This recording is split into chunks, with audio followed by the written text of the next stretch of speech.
கர்த்தருடைய பரிசுத்த நாமத்துக்கே மகிமை உண்டாவதாக. இன்றைக்கி கூட ஆதியாகமம் 48ஆம் அதிகாரத்தை வந்து நம்ம பார்க்க போகிறோம். இந்த அதிகாரத்தில் யோசேப்பின் பிள்ளைகள் யோசேப்பின் தகப்பனாகிய யாக்கோபிடம் இருந்து ஆசீர்வாதத்தை பெற்றுக்கொள்கிற அந்த விஷயங்களெல்லாம் பார்க்க போகிறோம்.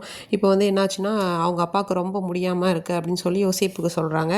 உடனே வந்து இவர் போய் பார்க்க போகிறார். அவங்களோட யோசேப்போட பிள்ளைகள் யார்?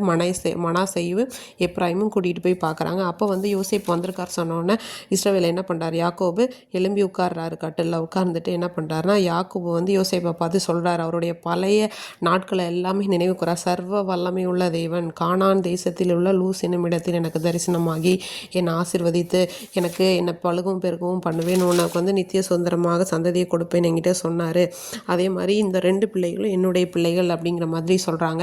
அடுத்ததாக வந்து என்ன சொல்கிறாங்கன்னா, நான் பதானை விட்டு கொஞ்சம் தூரம் வரும்போது ராகேல் வந்து என்ன பண்ணிட்டாங்க? இறந்துட்டாங்க பென்யமீன் பிறந்ததுக்கப்புறம் அப்படின்னு அவருடைய பழைய காலங்களெல்லாம் நினைவு கூர்ந்து யோசேப்பிடம் பகிர்ந்து கொள்கிறாரு. அதுக்கப்புறம் கேட்குறாரு, இந்த 2 பிள்ளைகளும் யாருன்னு சொன்னோடனே யோசேப்பு சொல்கிறாரு, இதுதான் வந்து தேவன் வந்து எனக்கு அருளின குமாரர் அப்படின்னு சொல்கிறாங்க. சரி, அப்போ நீ அவங்கள ஆசீர்வதிக்கணும், நீ கிட்ட கொண்டு வான்னு சொன்னவொன்னே அவரும் கிட்ட கூட்டிகிட்டு வராங்க.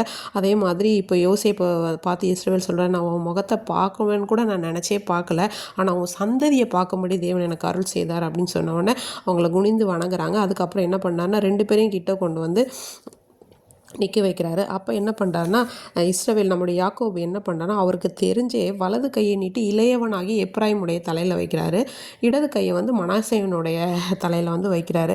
அப்புறம் யோசேப்பு ஆசீர்வதிக்கிறாரு. என்னன்னு சொல்கிறாருன்னா, என் பிதாக்களாகிய ஆபிரகாம் ஈசாக்கு வழிபட்டு வணங்கிய தேவனும் நான் பிறந்த நாள் முதல் இந்நாள் வரை என்னை ஆதரித்த வந்த தேவனும் அப்படின்னு சொல்லி ரொம்ப அழகாகவே ஏசப்பாவை பற்றி ரொம்ப அழகாக வரையறுத்து உன்னையும் உன் பிள்ளைகளையும் ஆசீர்வதிப்பாராக அப்படின்னு சொல்லிட்டு நீ பூமியில் பெருகுவீங்க அப்படிலாம் சொல்கிறாங்க.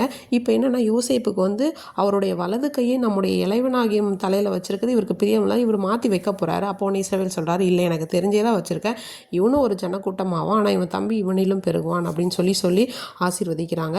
அடுத்தது போல் எல்லாருமே உன்னை வந்து வாழ்த்துவார்கள் அப்படிங்கிற மாதிரிலாம் சொல்கிறாங்க.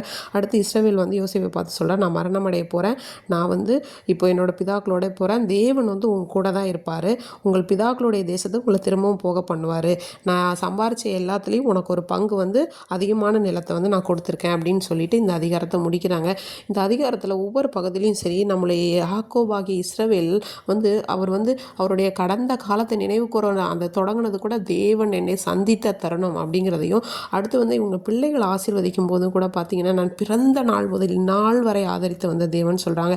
அதே போல் தாங்க இன்றைக்கி நம்ம வாழ்க்கையில் நம்ம நினச்சிருப்போம் ஏதோ பிறந்துட்டோம் ஏதோ வளர்ந்துட்டோம், அப்படி இல்லை.